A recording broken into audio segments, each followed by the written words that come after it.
Navigation bar. Civil disobedience movement. Civil disobedience movement launched in 1930 under M.K. Gandhi's leadership was one of the most important phases of India's freedom struggle. The Simon Commission, constituted in November 1927 by the British government to prepare and finalise a constitution for India and consisting of members of the British Parliament only, was boycotted by all sections of the Indian social and political platforms as an all-white commission. The opposition to the Simon Commission in Bengal was remarkable. In protest against the commission, a hartal was observed on February 3, 1928 in various parts of the province.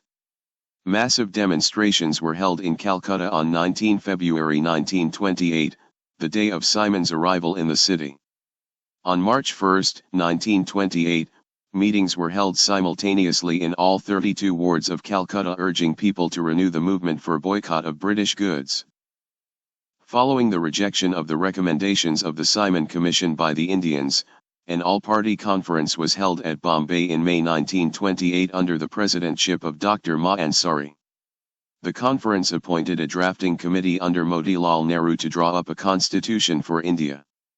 The Nehru Report was accepted by all sections of Indian society except by a section of Indian Muslims. In December 1928, the Indian National Congress pressed the British government to accept the Nehru Report in its entirety.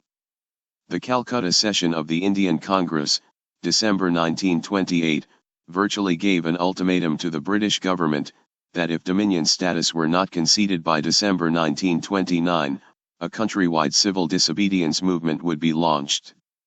The British government, however, declared in May 1929 that India would get Dominion status within the empire very soon.